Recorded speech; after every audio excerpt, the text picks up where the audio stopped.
June 20 every year is observed as International Refugee Day to raise awareness, highlights the challenges faced by refugees and the importance of protecting their rights. Refugee Day is designated to honor refugees around the globe and shines a light on the rights, needs and dreams of those forced to flee.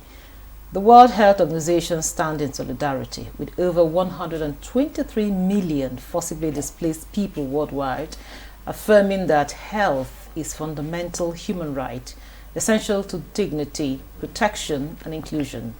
The theme for this year's Refugee Day is solidarity with refugees. How significant is the World Refugee Day? What are the challenges, needs, and present situation of refugees in Nigeria?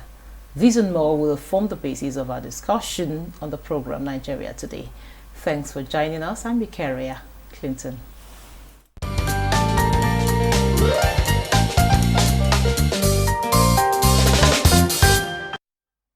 With me for this conversation is Mr. Titus Mordecai. He's a Deputy Director, Refugee and Head of Department, National Commission for Refugees, Migrants and Internally Displaced Persons, Abuja. It's a pleasure to have you on the program. My pleasure too. Thank you. And joining us via Zoom is Zachary Tari. He's a Senior Coordination Specialist, Borno State Agency for the Coordination of Sustainable Development. Thanks for joining us on the program.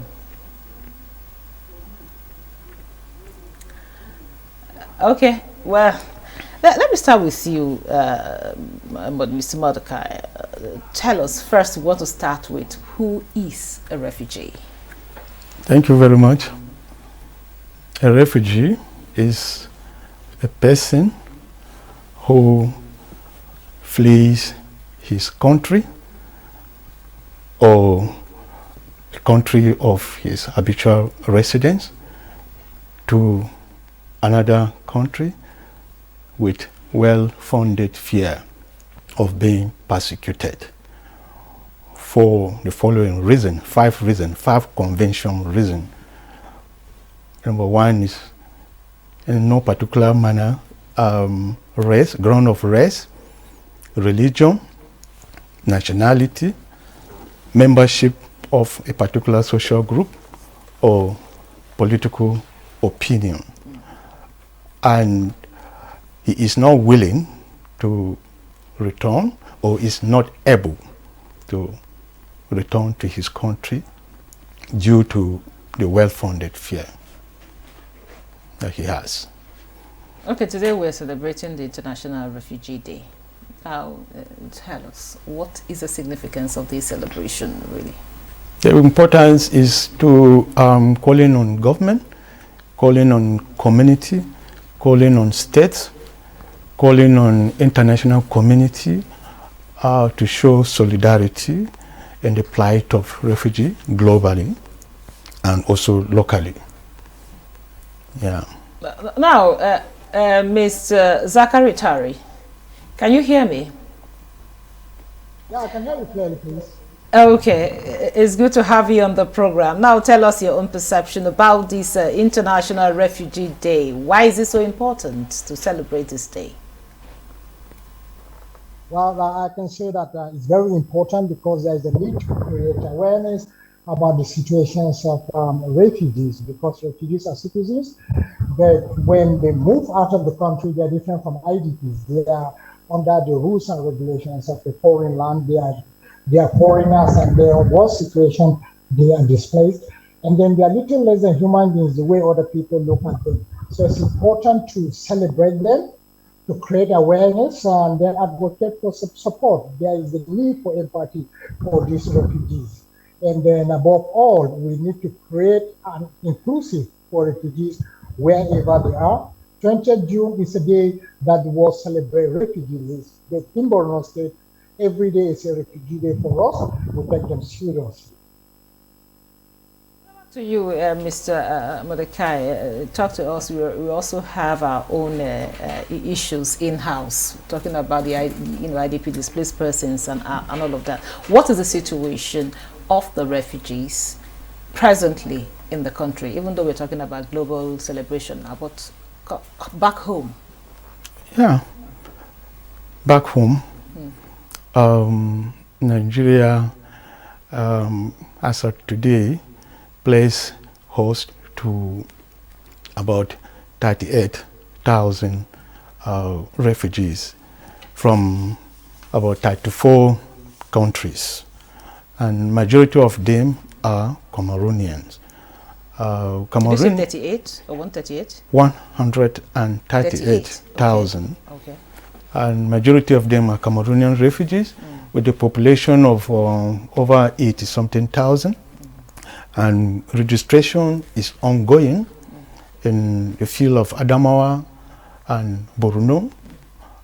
Registration is ongoing, even in Cross River, Taraba. So it's not a static statistic we're giving. We keep updating this figure. And Nigeria, we always call ourselves the pride of Africa. We are up to the task. We are not relenting. We are showing support. We thank God for our president, the able leadership, the support that we're receiving from them to ensure that we give protection to these people deserving protection. So I can tell you that it is not an easy responsibility. Funding is actually needed, but it comes at the time that the US government and other international community have now decided to cut aid to international organizations supporting refugees globally, and that has caused a lot of serious challenge to government. Not only Nigeria, it's all over the world. Government are now having more burden on them to care for refugees, because UNHCR, our technical partner, they have to cut down their staff strength. They have to cut down the usual support they give to refugees and government and even host community, and they are now shrinking in the capacity and in terms of resources and other ways. So it is more or less more burden coming back to host countries.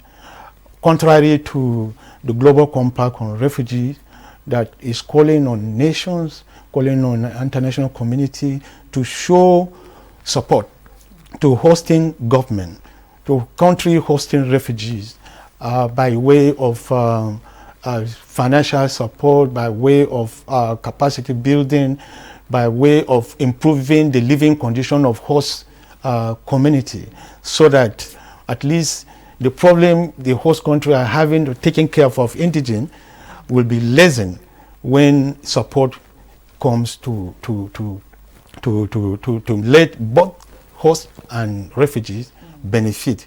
So these are the challenges that governments are facing at this time. Okay, now talk to us, Zachary. We've heard from Mr. Mordecai, some of the challenges here, but from Bruno, give us a kind of update. What is the situation like, and what are the kinds of challenge, the main challenges refugees face down there? Well, we can say that refugees in Borno State have multiple challenges, in the sense that when you get them back home, there are basic things that they need. First of all, you look at integrating them into the communities. Sometimes there are kind of, how do I put it, stigmatization. First of all, getting access to health facilities, education, because the host communities tend to stigmatize them, because in so many cases, you have people saying, you are just a refugee, you are not like us. And then when they go into communities, at least those communities that have limited facilities, health, education, water, they will try to defend what they have away from the refugees. And then secondly, refugees have challenges to food, livelihood, and myriad of such problems in getting reintegrated into the society. Fortunately, the Borno State government has been working towards resolving such challenges. So in Borno State, we are aware of all the myriad of challenges. That's why we have planned a kind of resettlement and rehabilitation program for refugees in such a way that when they come back, we provide durable solution. Durable solution is a document in Borno State that ensures that when they come back better than they left. So basically, I will tell you that they have challenges in terms of social amenities and then stigmatizations. Those are the main issues. But we are on top of it, and Borno State is doing a great job towards that. Still on you, Zachary. Talk to us. You know, we are already grappling with the problem of security situation in our country. And quite a lot of times, some security experts have said, okay, some of these persons that are coming into the country are also exacerbating the situation. So what is the, are you doing to ensure that some of these persons that are coming, all in the, as refugees, do not help or worsen the situation we already faced in terms of, security? Well, when we talk about repatriation, we are not just getting everybody that says he's a Nigerian back into the country. No, we've been doing that in a concerted and deliberate fashion. So before anybody comes back into the country, such individuals are being well profiled in the sense that we work with the Ministry of Ministry of Foreign Affairs and Internal Affairs, because bringing them back into the country is an international issue. So the Ministry of Foreign Affairs is on top of that, supporting in terms of diplomacy. While the Ministry of Internal Affairs has provided us support through the Refugee Commission here, immigrations, customs services. Before anybody steps into the country, that person must be profiled in the sense that immigration is there, the person is there, civil defense, security agencies, all the security agencies are there. So we profile them, give them their name numbers, and we know exactly where their ancestral homes are, and we relocate them back to their ancestral homes. So individual profiling is very, very central in what we do in Borno State in terms of repatriation. That has been well and taken care of, where the federal ministry, the presidency has taken charge. Last year, 2024 year, there was a presidential committee on repatriation of Nigerians from the Northeast, where the former Vice President, Professor Sibanjo, was the chairman, and the governor of Borno State was the vice chairman, because 70% of the refugee crisis lies in Borno State, and that's why Borno State is taking the lead in terms of repatriation. So we must take everything. And in that committee, some of the tasks includes roadmap to recovery. Roadmap to recovery means that we have to tick everything that needs to be ticked. We have to look at what needs to be in place before these people come back. They must have safe environment, safe ancestral home, and when the military gives us a white flag to come back, and then we need to provide all the amenities as contained in the Kampala protocols. So we have a checklist. And then not only that, we also make sure that when they come, they are under internal crisis. That's why currently we've established the TJ, which is called the Transitional and Traditional Justice for Individuals, because we've been having a lot of crises. Everybody must be taken care of, no stranger in any community. Even when you come and you find, of course, there are conflicts, when individuals. Thank you very much, Zachary. We'll take a short break now. The conversation will continue after the break. Don't go away. The implementation of the ruling is also dependent on another aspect or another arm of government. Nowhere in the world will allow under digital economy for banks not to be dispensing domestic currency in that economy. What will make this one different? We want to know what they do as occupation. All of these are attributes that our questions have been designed to investigate. In a few days to come, you see that we are all around their own crannies and everywhere in Nigeria, telling people to cooperate. Welcome to Nigeria Today.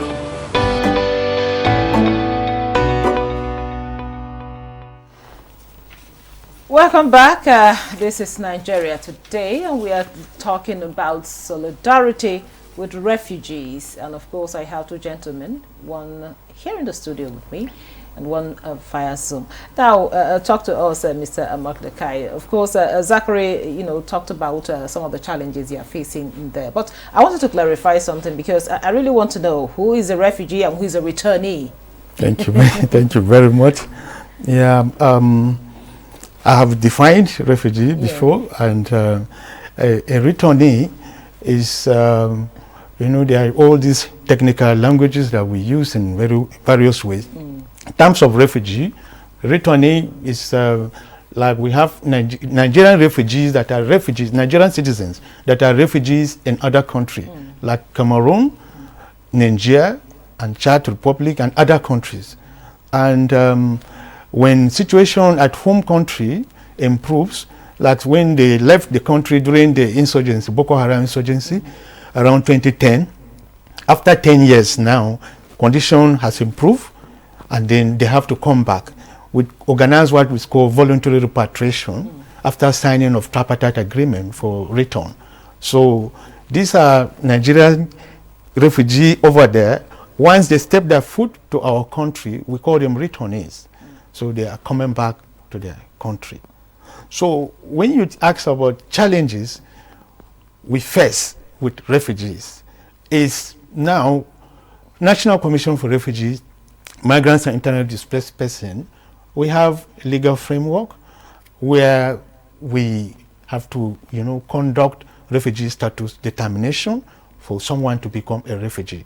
And you have to meet the criteria, either of the 5 grounds I've mentioned. You have to meet that criteria to be granted refugee in Nigeria. And when you talk about security, how do we profile them?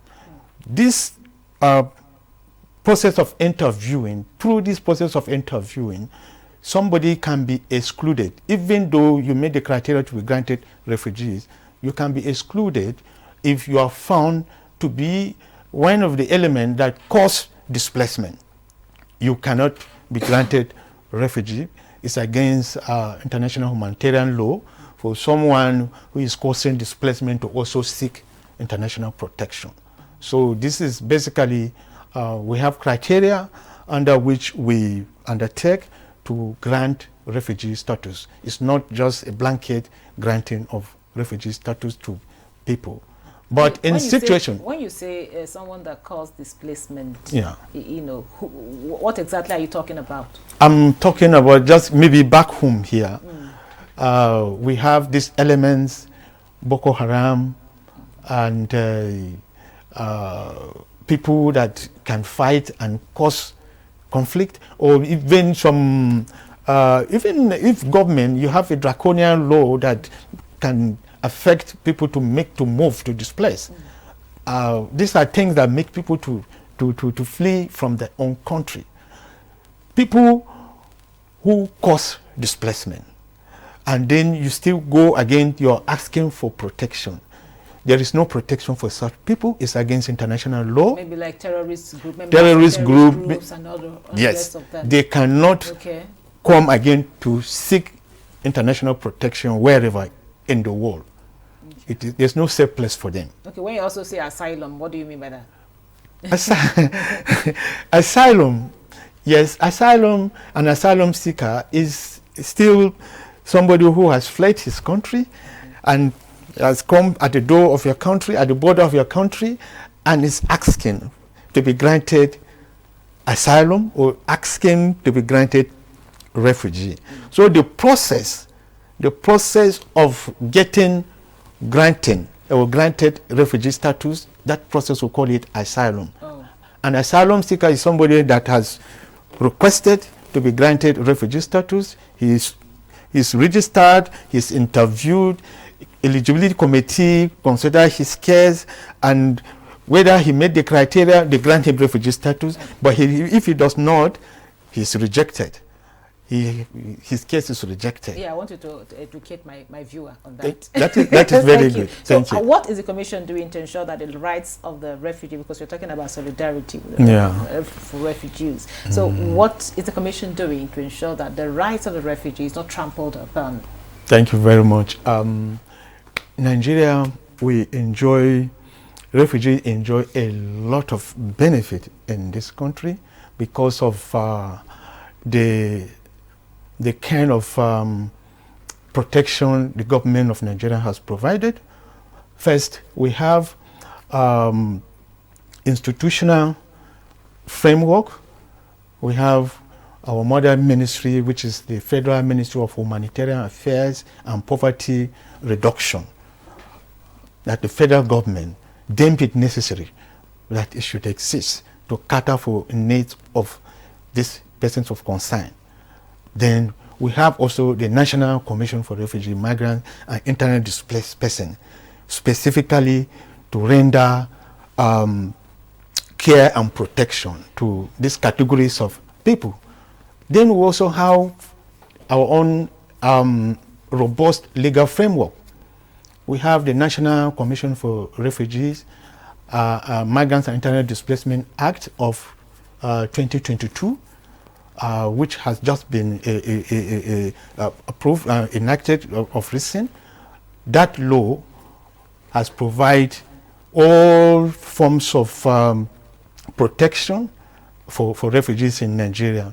A refugee who is registered in Nigeria will be given identity card. That identity card gives him the strength. Even if before you are given identity card, you are even given a paper that says this is an attestation that this person is an asylum seeker in Nigeria and his case is pending to be granted refugee. So you are first of all given all this legal protection so that you cannot face any harassment or discrimination in the society. Can the person be given a job opportunity? Can the person work? In Nigeria, there's no discrimination between refugee and citizen because we have, as I told you, we have robust enabling environment. We don't have refugee camp in Nigeria.